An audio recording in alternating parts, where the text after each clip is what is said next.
like that. I'm just making fun of another prankster per usual, so you know how the situation goes. Back with another video. I am back with a prankster. We are not at Walmart. We are not at Home Depot. We are at... She's been doing videos like this for months and still can't figure out simple audio. All of it sounds like you're underwater listening to a series of farts every time she tries to speak in the intros of her videos. This is someone you've probably seen before, but I guarantee none of you know who she is, which is the way it should be. She's just an insufferable prankster whose entire personality revolves around making strangers' lives miserable. So she goes to Walmart, or in this case Dollar General, and just harasses people. In this one, her prank is taking things out of their shopping carts and throwing it on the ground and insulting them for it. Or in one case, even just physically touching a woman to bother her as much as possible and then starts like braiding her hair. It's all just garbage. Now, she did have a video go viral a few months ago with the breaking TVs in a Walmart prank where she just went to a Walmart and broke a TV with a baseball bat. It was a TV she bought and she got arrested for it. And the entire internet came together to make fun of the clown and just point and laugh at her. And that's the proudest moment of her life. So it's all she does now. As pathetic as that is. But we're going to go in here and just rush and throw.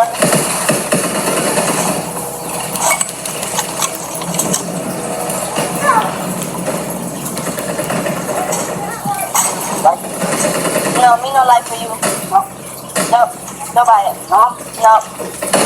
Oh, brother, this prank stinks.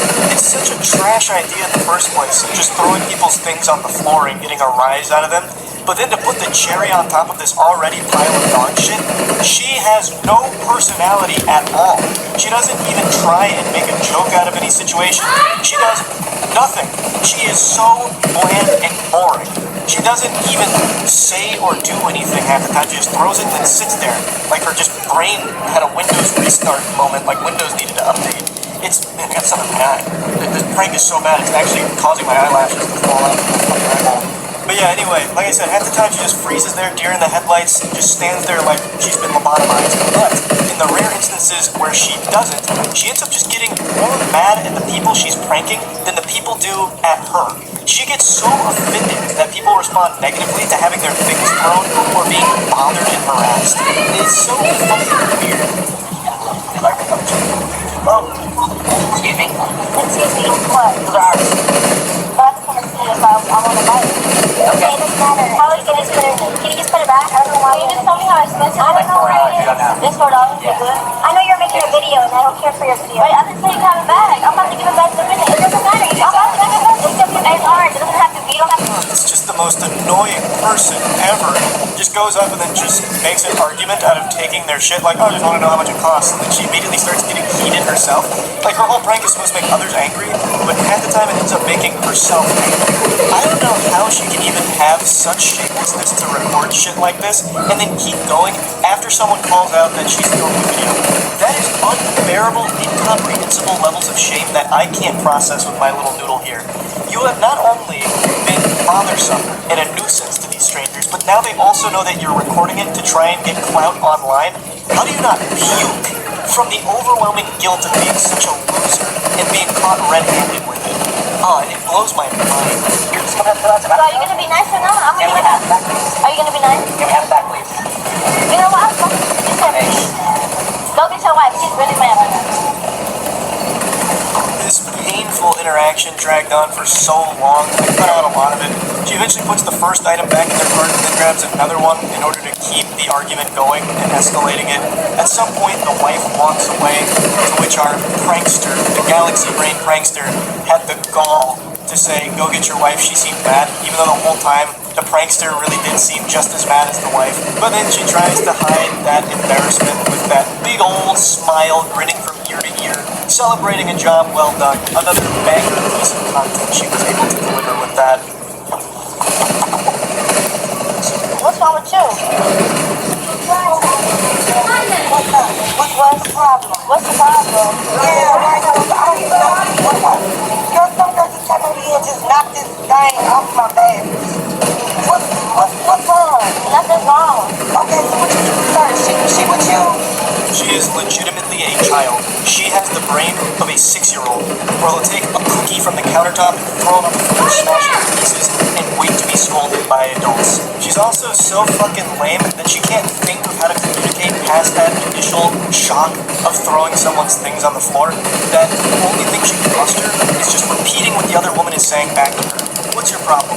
What's your problem? Is she with you? What? Come on. What? Man. Come on. Did somebody come get her? What are you on the phone? I don't even know what the prank is supposed to be. She throws some stranger's shit on the floor and then just stands there like one of those Buckingham Palace guards where they're not able to make a facial expression or speak because she can't process any words. So the only thing she comes up with is what other people have said or just asking annoying questions like, who are you on the phone with? What is the joke even? You just look so foolish. Did somebody come get her? I apologize. I was interrupted, but I have a question. No, I am never ever coming in this school again. So you can tell the teachers, just shove it up their ass. It's midday. Year 11 Cody is a familiar face to the student development team, known for her poor attendance. You just get moaned at all the time. Just like being my own person and doing what I want to do. I'm dropping out of school. Right, let me talk to you, Cody. Come with me. Sir, you're really not going to change my mind. No, but let me just no talk to you. point Well, just whatsoever. come and talk to me. Come in here a minute. Today, she's decided she wants to leave school for good. Cody, listen. You really need to think this through. And I actually do want to leave. Yeah, but why throw it away at this last stage? Because I come in school to get shit all the time. Okay. And who gives you the shit? It's either teachers or people in my year that I don't get on with. And I can't bear to Okay, you've got to make that decision. But honestly, trust me, when you leave here, you are going into a very difficult world where you're going to need everything that you possibly can to equip you for the rest of your life. And if that is just a handful of GCSEs, that might make the difference for you, Cody. It's the ultimate sales pitch, isn't it? You've got to convince that young person into making the right decision. It is as simple as one decision. Either way, it's going to change your life. What difference does it actually make to my life? Miss K! If she ignores me one more time. Miss K! I need you. Can we go through here? Yeah, of course. Cody is back in school following yesterday's meeting. What have you done? What, has she cut herself? Is that what you have to tell me? Show me. Yeah, stand there, Libby, stand there. Have you done it on the other arm? Yeah. Right. You have to not be shocked. You know, I'm not encouraging her to do it, but then I don't want her to think that I'm horrified. It hurts. Oh, that needs cleaning code. I know, I can't do it though. If I'm like, oh God, what have you done?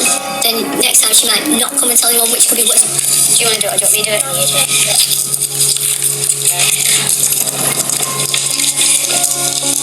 Time to play it, yeah.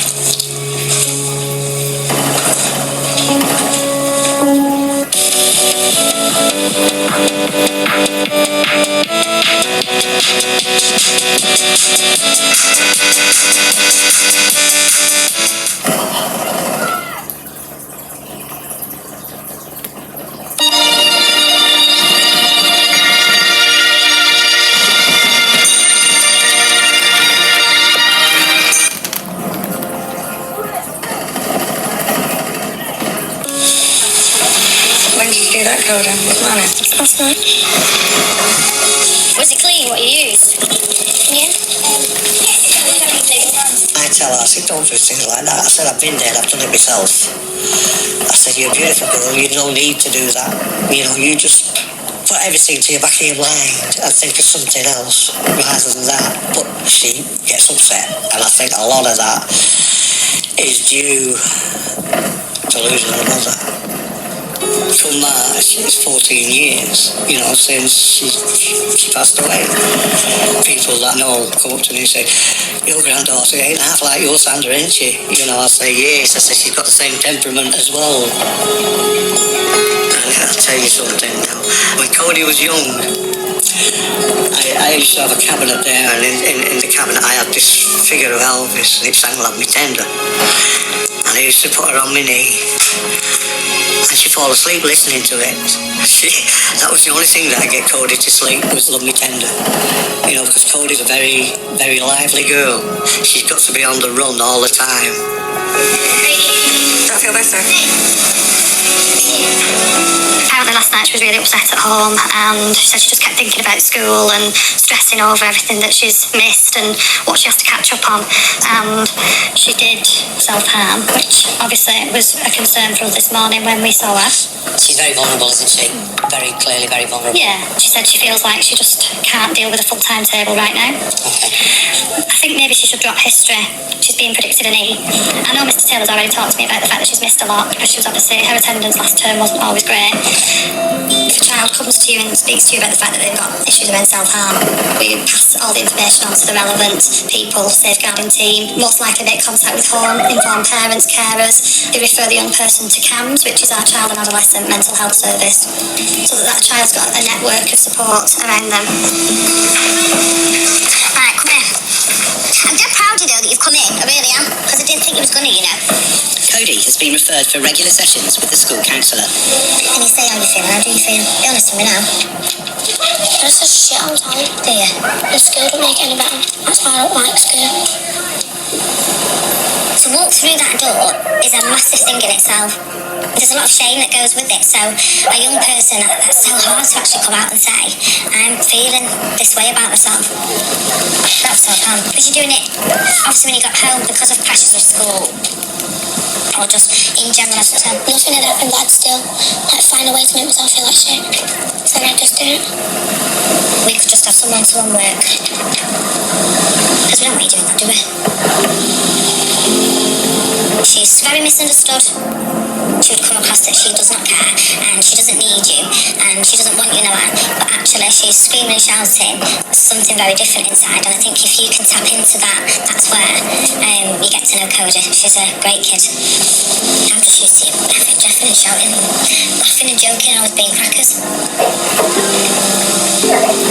We're allowed to feel like this sometimes as well. We all do, even adults, you know. We're allowed to have their moments, but you need to think about now how to come out and talk about it isn't easy. I don't want to push anything on you at the moment other than just be there. From year 7, we've had your moments, but to me, to get to year 11 is an achievement in itself sometimes, isn't it, when it's been difficult. So I want to be able to see you today and have a bit of proud of you because you've done dead well. So we take it as it comes, we'll have brew in the mornings or whatever, and then we go from every day and we'll just see. Yeah? Come on, gorgeous.